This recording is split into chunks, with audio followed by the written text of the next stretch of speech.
दो जैतून के पेड़ और दो भविष्यवक्ता कौन है? प्रकाशित वाक्य अध्याय 11 वचन 1 से 19। फिर मुझे नापने के लिए एक सरकंडा दिया गया और किसी ने कहा, उठ परमेश्वर के मंदिर और वेदी और उसमें उपासना करने वाले को नाप ले, पर मंदिर के बाहर का आंगन छोड़ दे और मत नाप, क्योंकि वह अन्य जातियों को दे दिया गया है और वे पवित्र नगर को 42 महीने तक रौंदेगी। मैं अपने दो गवाहों को यह अधिकार दूंगा कि टाट ओढ़े हुए 1260 दिन तक भविष्यवाणी करे। ये वे ही जैतून के दो पेड़ हैं और दो दीवट हैं जो पृथ्वी के प्रभु के सामने खड़े रहते हैं। यदि कोई उनको हानि पहुंचाना चाहता है तो उनके मुंह से आग निकलकर उनके बैरियों को भस्म करती है, और यदि कोई उनको हानि पहुंचाना चाहेगा तो अवश्य इसी रीति से मार डाला जाएगा। उन्हें अधिकार है कि आकाश को बंद करे कि उनकी भविष्यवाणी के दिनों में मेंह न बरसे, और उन्हें सब पानी पर अधिकार है कि उसे लहू बनाए, और जब जब चाहे तब तब पृथ्वी पर हर प्रकार की विपत्ति लाए। जब वे अपनी गवाही दे चुकेंगे तो वह पशु को अथाह कुंड में से निकलेगा, उनसे लड़कर उन्हें जीतेगा और उन्हें मार डालेगा। उनके शव उस बड़े नगर के चौक में पड़े रहेंगे जो आत्मिक रूप से सदोम और मिस्र कहलाता है, जहां उनका प्रभु भी क्रूस पर चढ़ाया गया था। सब लोगों और कुलों और भाषाओं और जातियों के लोग उनके शवों को 3.5 दिन तक देखते रहेंगे और उनके शवों को कब्र में रखने न देंगे। पृथ्वी के रहने वाले उनके मरने से आनंदित लोग मगन होंगे और एक दूसरे के पास भेंट भेजेंगे, क्योंकि इन दोनों भविष्यवक्ताओं ने पृथ्वी के रहने वालों को सताया था। परंतु 3.5 दिन के बाद परमेश्वर की ओर से जीवन का श्वास उनमें बैठ गया और वे अपने पांवों के बल खड़े हो गए और उनके देखने वालों पर बड़ा भय छा गया। तब उन्हें स्वर्ग से एक बड़ा शब्द सुनाई दिया, यहां ऊपर आओ। यह सुन के बादल पर सवार होकर अपने बैरियों के देखते देखते स्वर्ग पर चढ़ गए।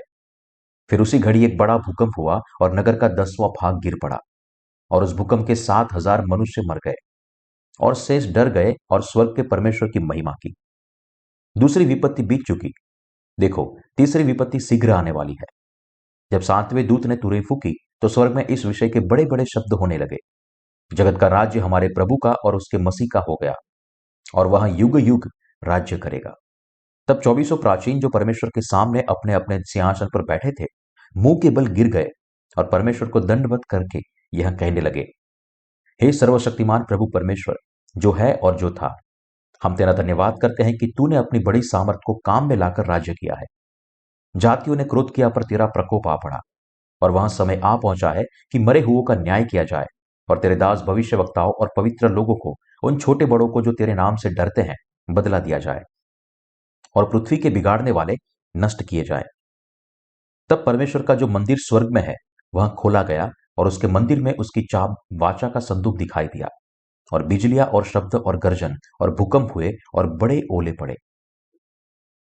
प्रकाशित वाक्य 11 का वचन हमारे लिए बहुत ही महत्वपूर्ण है, जैसा कि परमेश्वर का पूरा वचन है। संसार को नष्ट करने के लिए एक महत्वपूर्ण कार्य है जिसे परमेश्वर को पहले करने की आवश्यकता है। यह इज़राइल के लोगों की आखिरी बार कटने का समय है। परमेश्वर के पास इज़राइलियों और अन्य जातियों दोनों के लिए करने के लिए एक और कार्य है, और यह उन्हें शहीद होने के द्वारा पहले पुनरुत्थान और रैप्चर में भाग लेना है। जैसा कि बाइबल इन मुद्दों पर एक समग्र विवरण प्रदान करती है, हमें यह पता लगाने की आवश्यकता है कि नए नियम में पाप की क्षमता के लिए परमेश्वर का उद्धार कैसे पूरा होता है। इन विषयों पर पवित्र शास्त्र हमसे बात करता है, क्योंकि यदि हम उनकी बारीकी से जांच नहीं करते हैं तो हम संत, परमेश्वर के सेवक और इज़राइल के लोगों के बारे में भ्रमित हो जाते हैं, जो प्रकाशित वाक्य की पुस्तक में प्रकट होते हैं। विवरण। वचन 1। फिर मुझे नापने के लिए एक सरकंडा दिया गया और किसी ने कहा, उठ परमेश्वर के मंदिर और वेदी और उसमें उपासना करने वालों को नाप ले। यह हमें बताता है कि परमेश्वर के अनुग्रह से इज़राइलियों को पाप से बचाने का कार्य अब आरंभ होने वाला है। यह नापने का अर्थ है कि परमेश्वर व्यक्तिगत रूप से इज़राइल के लोगों को अंत के समय में उनके पापों से बचाने के लिए हस्तक्षेप करेगा। अध्याय 11 के मुख्य भाग में हमें अपना ध्यान इज़राइलियों के पाप से उद्धार पर केंद्रित करना चाहिए।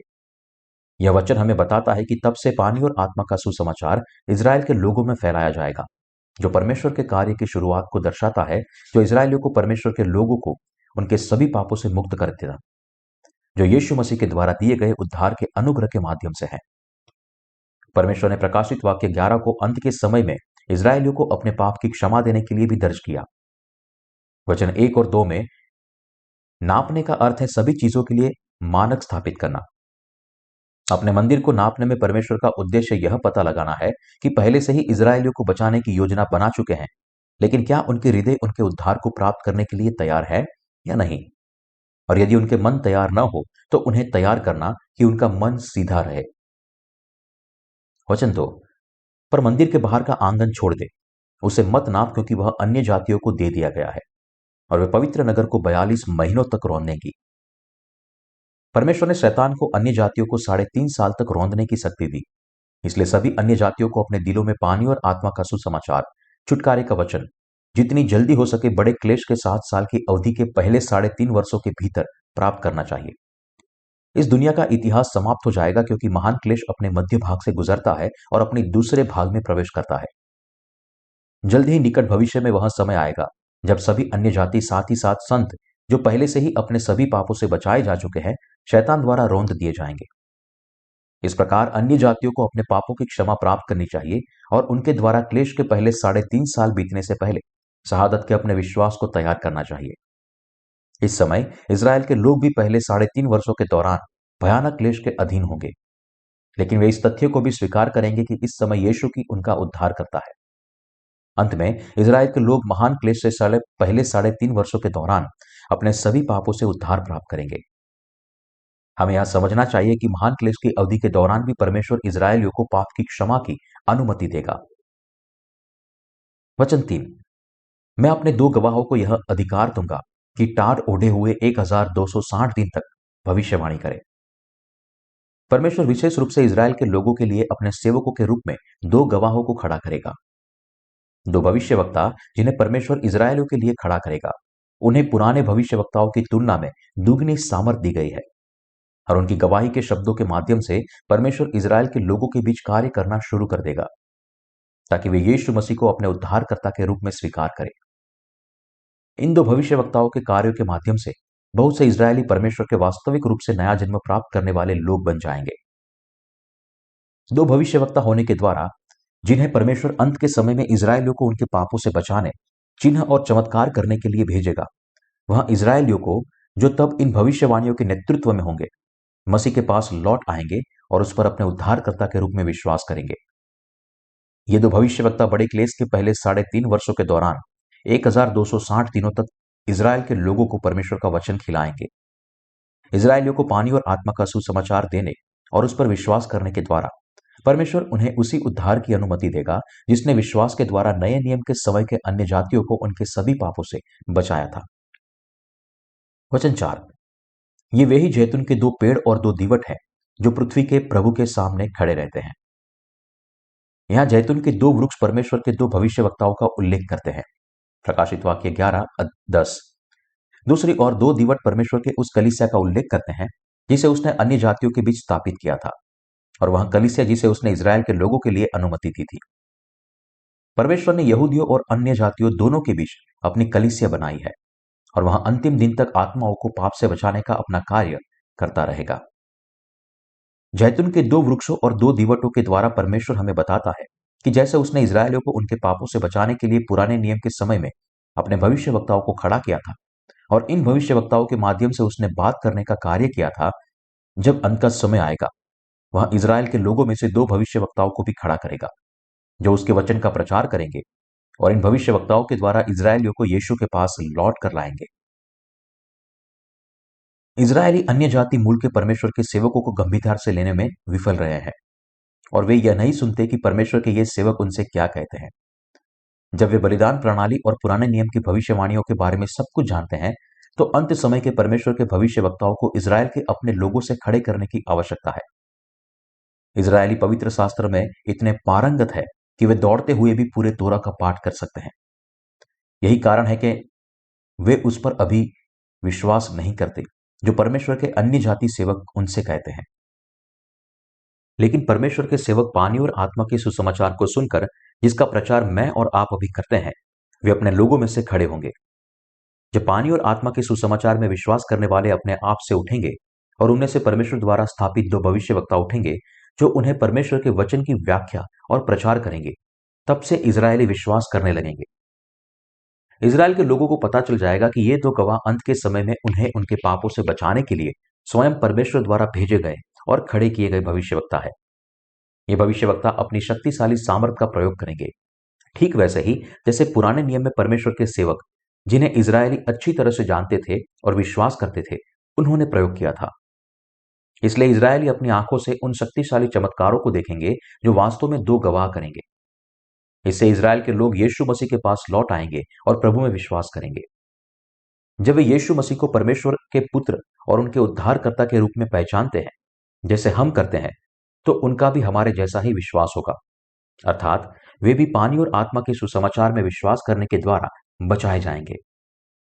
ये दो गवाह परमेश्वर के वचन की व्याख्या करेंगे और 7 साल के महान क्लेश के दौरान 1260 दिनों के लिए इजराइल के लोगों को इसे खिलाएंगे।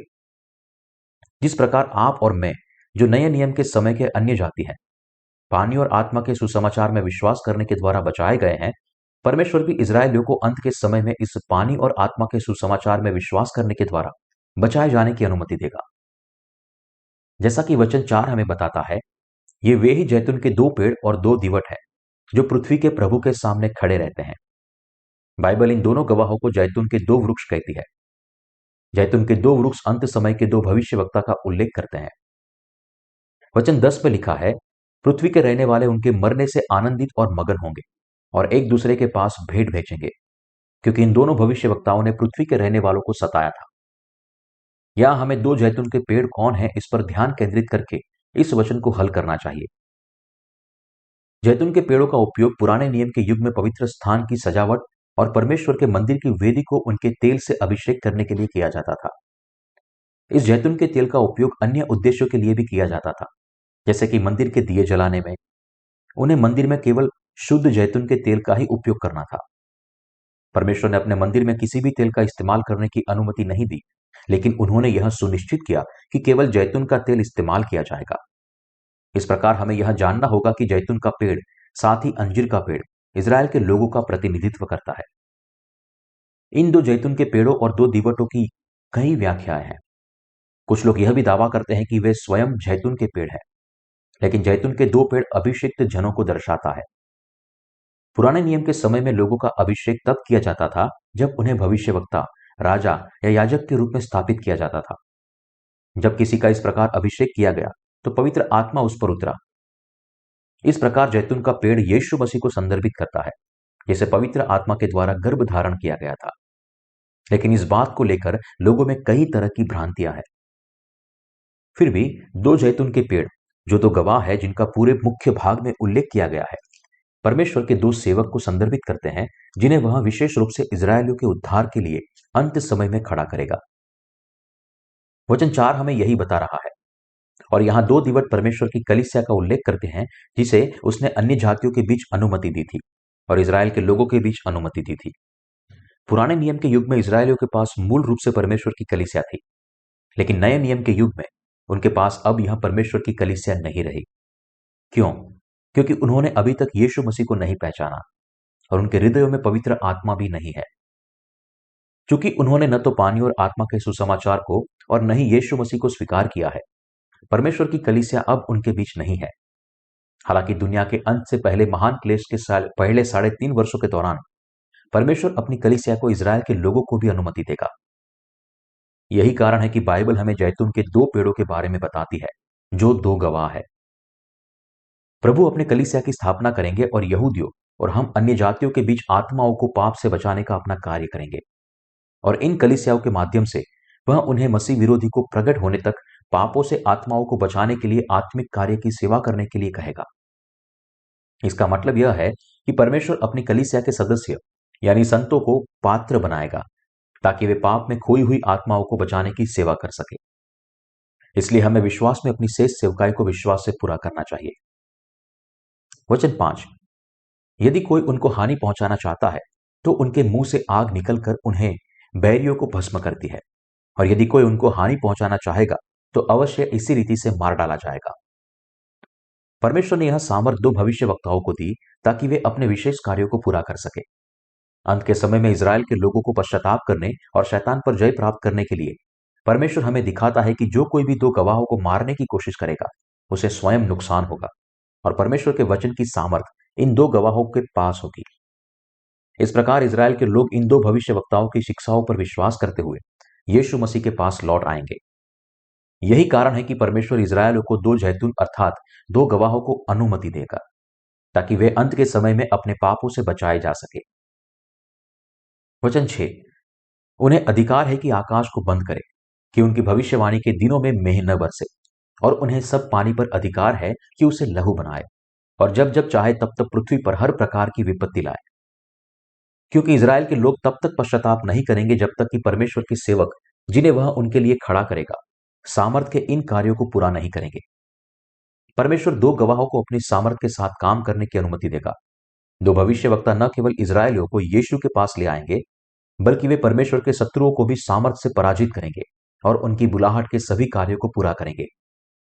परमेश्वर उन्हें विशेष सामर्थ देगा ताकि वे इज़राइल के लोगों को भविष्यवाणी के सभी वचनों का प्रचार कर सके, गवाही दे सके कि यीशु मसीह उनके लंबे समय से प्रतीक्षित मसीहा है, और उन्हें विश्वास दिलाए। वचन 7, जब वे अपनी गवाही दे चुकेंगे तो वह पशु जो अथाह कुंड में से निकलेगा उनसे लड़कर उन्हें जीतेगा और उन्हें मार डालेगा। यह वचन हमें बताता है कि जब महान क्लेश की 7 साल की अवधि के पहले 3.5 साल बीत जाएंगे तो इस दुनिया में मसीह विरोधी प्रकट होगा। यह वो समय है जब लोग यीशु मसीह को अपने प्रतीक्षित मसीहा के रूप में विश्वास करते हैं। वे अंत में इज़राइल के लोगों में से जी उठेंगे। लेकिन उनमें से कई लोग पशु जो कि मसीह विरोधी है और उसके अनुयायियों से अपने विश्वास की रक्षा के लिए शहीद हो जाएंगे। परमेश्वर के दो भविष्यवक्ता अब अपनी बुलाहट के कार्यों को पूरा करेंगे, तब वे भी सभी शहीद हो जाएंगे। इन दो गवाहों को मसीह विरोधी द्वारा मार डाला जाएगा। यह परमेश्वर की इच्छा के अनुसार है। क्यों? क्योंकि परमेश्वर भी उन्हें शहीदों के लिए अपना इनाम देना चाहते हैं। यह इनाम उनके लिए पहले पुनरुत्थान में हिस्सा लेने, मेमने के विवाह भोज में प्रभु के साथ शामिल होने, हमेशा के लिए आनंदित होने और अनंत जीवन प्राप्त करने के लिए है। सभी संतों को यह आशीष देने के लिए परमेश्वर चाहते हैं कि वे अपने विश्वास के लिए शहीद हो जाएं। इसलिए सभी संतों को अपनी शहादत से न तो डरना चाहिए और न ही बचना चाहिए, बल्कि इसे सकारात्मक विश्वास में अपनाना चाहिए और अपना धन्य प्रतिफल प्राप्त करना चाहिए। वचन 8, उनके शव उस बड़े नगर के चौक में पड़े रहेंगे जो आत्मिक रूप से सदोम और मिस्र कहलाता है, जहां उनका प्रभु भी क्रूस पर चढ़ाया गया था। यह वचन हमें बताता है कि दो गवाह इज़राइल के लोगों में से होंगे। जो दो सेवक परमेश्वर इज़राइलियों के लिए खड़ा करेगा, वे अन्य जातियों में से नहीं वरन इज़राइलियों में से हैं। जैसे दो गवाहों को उसी स्थान पर मार दिया जाता है जहां यीशु को क्रूस पर चढ़ाया गया था। यह तथ्य हमें स्पष्ट रूप से बताता है कि दो गवाह इज़राइली हैं। इज़राइल के लोगों के लिए वे परमेश्वर के सेवक हैं। इज़राइल के लोगों के लिए, जो आत्मिक रूप से सदोम और मिस्र के लोगों की तरह है, परमेश्वर अपने दो भविष्यवक्ताओं को स्थापित करेगा, उन्हें सामर्थ देगा और उन्हें गवाही देगा कि यीशु की वह मसीहा है जिसकी इज़राइलियों ने प्रतीक्षा की थी, ताकि इज़राइल के लोग पश्चाताप कर सके और यीशु में विश्वास कर सके। मसीह विरोधी परमेश्वर के दो सेवकों को गोलगोथा के स्थान पर मार डालेगा जहां यीशु को क्रूस पर चढ़ाया गया था। चूंकि मसीह विरोधी के अनुयायियों में दुष्ट आत्माएं हैं, वे इन दो गवाहों से घृणा करेंगे जो यीशु पर विश्वास करते हैं और उसकी गवाही देते हैं। रोमन सैनिकों की तरह, जिन्होंने पहले यीशु को क्रूस पर चढ़ा दिया गया था और फिर उनके पंजर को भाले से डेगा गया था, वे न केवल यीशु से घृणा करेंगे, बल्कि वे परमेश्वर के दो गवाहों से भी घृणा करेंगे और उन्हें मार डालेंगे। वचन 9, सब लोगों और कुलों और भाषाओं और जातियों के लोगों उनके शवों को 3.5 दिन तक देखते रहेंगे और उनके शवों को कब्र में रखने न देंगे।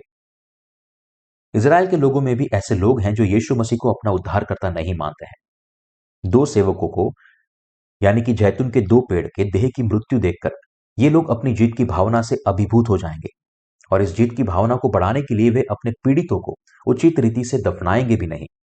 लेकिन जब परमेश्वर दो गवाहों को फिर से जीवित करेगा तो उनकी जीत चकनाचूर हो जाएगी, और इसलिए वे परमेश्वर का भय मानने लगेंगे। वे परमेश्वर के दो सेवकों की मृत्यु के लिए खुद को बधाई दे सकते हैं, लेकिन यह लंबे समय तक नहीं रहेगा, क्योंकि उन्हें जल्द ही पता चल जाएगा कि मसीह विरोधी यीशु मसीह के सामने कोई मुकाबला नहीं कर सकता है। इस प्रकार निराशा और खालीपन उन्हें अभिभूत कर देगा। ये लोग दो भविष्यवक्ताओं द्वारा प्रचारित परमेश्वर के भविष्यवाणी के वचन को नापसंद करते हैं। इन दो सेवकों के खिलाफ खड़े होने से, जिन्हें परमेश्वर खड़ा करेगा, वे अंततः उद्धार की अंतिम फसल से निकाल दी जाएगी और अंत में शैतान के अनुयायियों में बदल जाएंगे। वचन 10, पृथ्वी के रहने वालों उनके मरने से आनंदित और मगन होंगे और एक दूसरे के पास भेंट भेजेंगे, क्योंकि इन दोनों भविष्यवक्ताओं ने पृथ्वी के रहने वालों को सताया था। जब वे परमेश्वर के भविष्यवाणी के वचन का प्रचार करेंगे, इजरायलियों के उद्धार के लिए खड़े किए गए दो गवाह शैतान के अनुयायियों के लिए बड़े दर्द का कारण बनेंगे। ऐसे में वे भी इस दोनों गवाहों की मौत पर खुशी मनाएंगे और खुद को बधाई देने के लिए एक दूसरे को उपहार भेजेंगे। हमें परेशान करने वाले जब अदृश्य हो जाते हैं, तब हम भी खुश होते हैं। जब परमेश्वर द्वारा खड़े किए गए दो गवाह परमेश्वर के वचन का प्रचार करते हैं, तो मसीह विरोधी और उनके अनुयायी इससे घृणा करेंगे।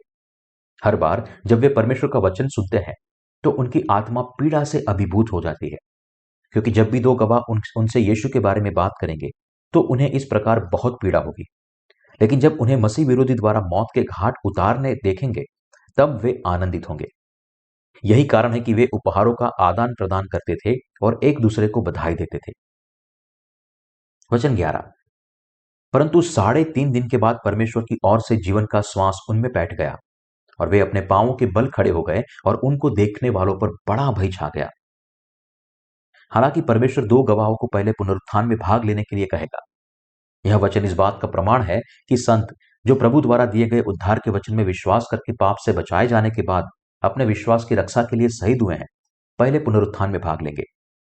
जीवन की सांस 3.5 दिनों में उनमें प्रवेश कर गई। यह हमें बताता है कि प्रभु थोड़ी देर में उनसे उनके पुनरुत्थान की अनुमति देंगे, जैसे वह स्वयं देह की मृत्यु से पुनरुत्थित हुआ हो। परमेश्वर ने सभी संतों को पहले पुनरुत्थान का यह विश्वास दिया है। स्वयं संतों के लिए परमेश्वर का एक बड़ा आशीर्वाद है, लेकिन सभी पापियों के लिए यह बहुत बड़ा निराशा और भय लाएगा। संतों का पहला पुनरुत्थान परमेश्वर की प्रतिज्ञा और उनके विश्वास के लिए उसका प्रतिफल है।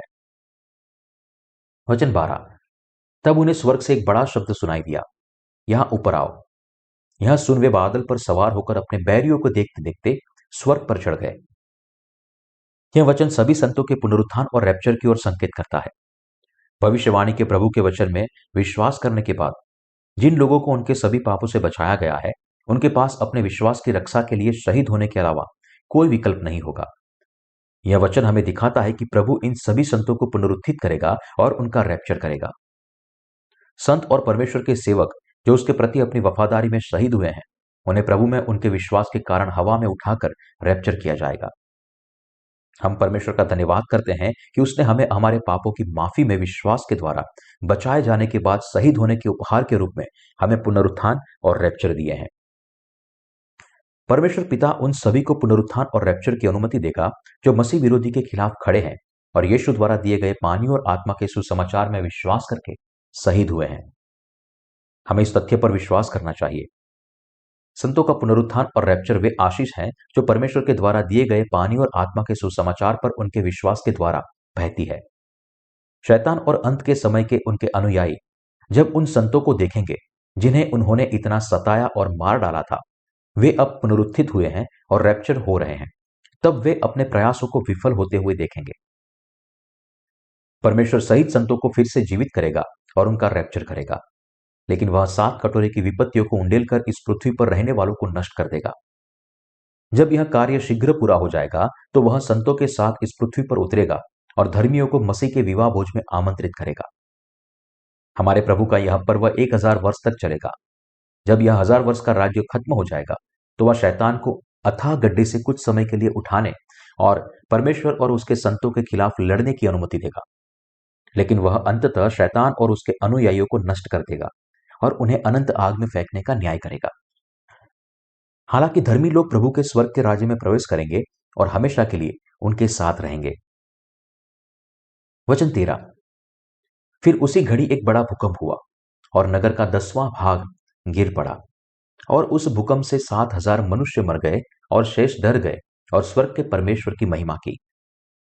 दो भविष्यवक्ताओं की शहादत, पुनरुत्थान और रैप्चर के बाद जिन्हें परमेश्वर इजरायलियों के उद्धार के लिए उठाएगा, वह अपने स्वर्गदूतों को इस पृथ्वी पर 7 कटोरे की विपत्तियों को स्वतंत्र रूप से डालने की अनुमति देगा। जो लोग संतों के रैप्चर के बाद भी इस पृथ्वी पर बने रहेंगे, वे 7 कटोरों की इन विपत्तियों को उनके उपहार के रूप में प्राप्त करेंगे। केवल तभी वे भय से ग्रस्त होंगे और परमेश्वर की महिमा करेंगे। लेकिन यह उनके लिए किसी काम का नहीं होगा, क्योंकि यह परमेश्वर के प्रेम में सच्चे विश्वास का कार्य नहीं होगा। जब यह संसार नष्ट हो जाएगा तो धर्मियों को उनका अनंत स्वर्ग, अनंत पुनरुत्थान और अनंत आशीर्वाद प्राप्त होगा। लेकिन पापियों के लिए केवल नरक में अनंत आग की पीड़ा उनकी प्रतीक्षा करेगी। यही कारण है कि प्रत्येक व्यक्ति को पानी और आत्मा के सुसमाचार में विश्वास करने के द्वारा अपने पापों की माफी प्राप्त करनी चाहिए।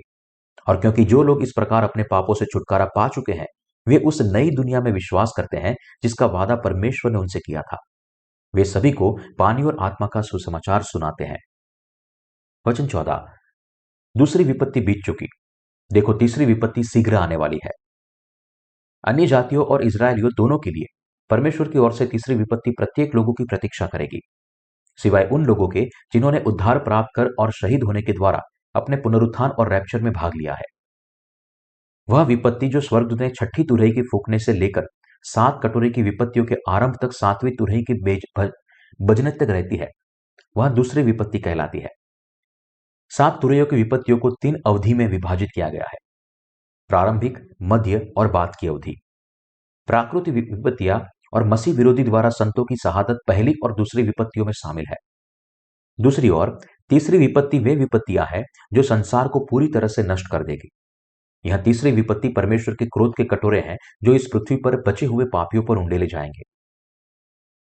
वचन 15। जब 7वें दूत ने तुरही फूकी तो स्वर्ग में इस विषय के बड़े बड़े शब्द होने लगे: जगत का राज्य हमारे प्रभु का और उसके मसीह का हो गया, और वह युगानुयुग राज्य करेगा। वाक्यांश स्वर्ग में बड़े बड़े शब्द होने लगे हमें दिखाता है कि संत और सेवक जो सभी पापों से बचाए गए हैं, जब तक इस दुनिया में 7 कटोरे की विपत्तियां शुरू नहीं होगी तब तक वे पहले से ही स्वर्ग में होंगे। इस प्रकार उस समय तक परमेश्वर के लोग इस दुनिया में नहीं मिलेंगे। हमें यह समझना चाहिए, जगत का राज्य हमारे प्रभु का और उसके मसीह का हो गया, और वह युगानुयुग राज्य करेगा। इस समय संत स्वर्ग में प्रभु की स्तुति करेंगे, लेकिन 7 कटोरों की सभी विपत्तियों के बाद वे भी प्रभु के साथ नई पृथ्वी पर उतरेंगे और इस दुनिया में 1000 साल तक प्रभु के साथ राज्य करेंगे। इसके बाद प्रभु और संत नए स्वर्ग और पृथ्वी में हमेशा के लिए राज्य करेंगे। हमें पाप से छुड़ाने के लिए हमारे प्रभु ने राजा के रूप में हम पर शासन करने के बजाय इस पूरे समय में एक दास के रूप में हमारी सेवा की है। उसने हम पानी और आत्मा के सुसमाचार पर विश्वास करने वालों को उद्धार देकर परमेश्वर की संतान बनाने का अनुग्रह दिया है। जैसा कि हमारा प्रभु हमसे हमारे लिए शाश्वत राजा है, वह अपने लोगों को भी हमेशा के लिए राज्य करने देगा। हालेलुया, प्रभु का धन्यवाद करें। वचन 16। तब 24 प्राचीन जो परमेश्वर के सामने अपने अपने सिंहासन पर बैठे थे, मुंह के बल गिरकर परमेश्वर को दंडवत करके, परमेश्वर सभी महिमा प्राप्त करने के योग्य है। यह केवल उनके लिए उचित है जो सभी पापों से बचाए गए हैं कि वे अपने मुंह के बल गिरकर परमेश्वर की आराधना और स्तुति करें। हमारे प्रभु जिन्होंने पापियों को बचाने के लिए सभी कार्य किए हैं, वह सभी संतों और पूरी सृष्टि को हमेशा हमेशा के लिए स्तुति और आराधना प्राप्त करने के योग्य है। वचन 17। यह कहने लगे, हे सर्वशक्तिमान प्रभु परमेश्वर, जो है और जो था, हम तेरा धन्यवाद करते हैं कि तूने अपनी बड़ी सामर्थ को काम में लाकर राज्य किया है। तब से हमेशा के लिए अपने लोगों के साथ राज्य करने के लिए हमारा प्रभु शैतान पर जय प्राप्त करेगा और पिता परमेश्वर से महान सामर्थ प्राप्त करेगा। इस प्रकार प्रभु हमेशा के लिए राज्य करेगा। वह ऐसा करने के लिए योग्य है। मैं उसकी महिमा करता हूं क्योंकि प्रभु ने संसार के सब पापों को मिटा दिया है। उसने उन सभी को बचाया है जो पानी और आत्मा के सुसमाचार में विश्वास करते हैं, और जिसने अपने शत्रुओं का न्याय किया है, वह अपनी महिमा और सत्ता लेने के लिए योग्य है। इस प्रकार वे सभी जो परमेश्वर की प्रभुता को पहचानते हैं, वे परमेश्वर की सर्व सामर्थ्य और प्रेम के साथ परमेश्वर की स्तुति की महिमा से भर जाएंगे। वचन 18। जातियों ने क्रोध किया, पर तेरा प्रकोप आ पड़ा, और वहां समय आ पहुंचा कि मरे हुओं का न्याय किया जाए, और तेरे दास भविष्यवक्ताओं और पवित्र लोगों को और उन छोटे बड़ों को जो तेरे नाम से डरते थे बदला दिया जाए, और पृथ्वी के बिगाड़ने वाले नष्ट किए जाए। 7 कटोरों की विपत्तियां डालने के साथ साथ आत्मिक रूप से अन्य जाति बने रहने वालों को देह भी नाश हो जाएगी। यह वचन हमें बताता है कि उस समय परमेश्वर के लिए सभी का न्याय करने का समय होगा।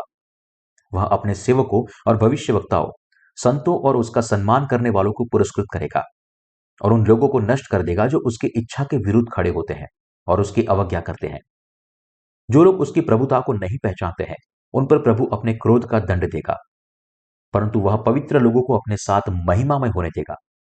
इसका मतलब है कि परमेश्वर अच्छे और बुरे सभी का न्यायी बन गया है। जब प्रभु नया जन्म प्राप्त किए हुए लोगों के राजा के रूप में अपने सिंहासन पर विराजमान होगा और सभी का न्याय करेगा, तब जगत के सभी पापी और धर्मी अपना न्याय प्राप्त करेंगे।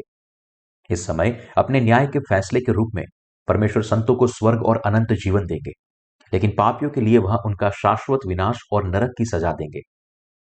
यीशु मसीह की प्रभुता और उसके लोगों के शासन की आशीष सदा बनी रहेगी।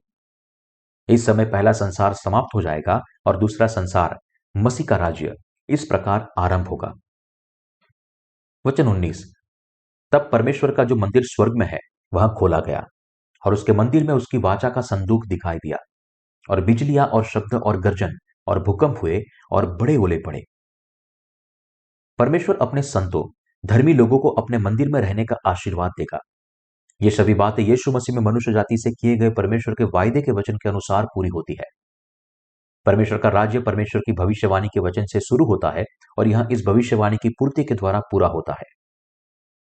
परमेश्वर के सभी वायदे संतों के पुनरुत्थान और रैप्चर से लेकर यीशु मसीह के साथ मेमने की विवाह भोज में उनकी भागीदारी और राजाओं के रूप में हमेशा के लिए शासन करने का आशीर्वाद इजराइल के लोगों और हम अन्य जाति दोनों को समान रूप से दिए गए हैं। साथ ही वह अनंत समय के दौरान इजरायलियों के उद्धार और हमारे उद्धार को उसी तरह मानता है। हम दोनों को इस अवधि में शहीद होने देगा, हमें उसी पुनरुत्थान और उसके बाद उसी रैप्चर की अनुमति देता है और हमें समान महिमा देगा। वचन हमें बताता है कि यद्यपि इजरायली और हम अन्य जाति देह में भिन्न भिन्न लोग हैं, फिर भी हम आत्मिक रूप से परमेश्वर के समान लोग हैं। बहुत से लोग दावा करते हैं और विश्वास करते हैं कि 7 साल के महान क्लेश के शुरू होने से पहले नया जन्म पाए हुए लोगों का रैप्चर होगा। बाइबल के अनुसार लोग सच्चे सुसमाचार को सुनना जारी रखेंगे और महान क्लेश के 7 साल की अवधि के 3.5 वर्षों के लिए बचाए जाएंगे। तब मसीह विरोधी उठ खड़ा होगा, संत शहीद होंगे और उनके पुनरुत्थान और रैप्चर के बाद मेमने का विवाह हो जाएगा। संतों को परमेश्वर के साथ 1000 वर्षों तक शासन करने की अनुमति देगा। संतों को उनकी शहादत, पुनरुत्थान और रैप्चर के समय का सटीक ज्ञान होना चाहिए। इस समय को जाने बिना वे अपने भ्रम में भटकते रहेंगे और आत्मिक रूप से मरते रहेंगे। जिन्हें अंत समय के बारे में परमेश्वर के प्रावधान का सटीक ज्ञान है, वे अपने पुनरुत्थान और रैप्चर की आशा रखते हैं और लगन से सुसमाचार की सेवा करेंगे।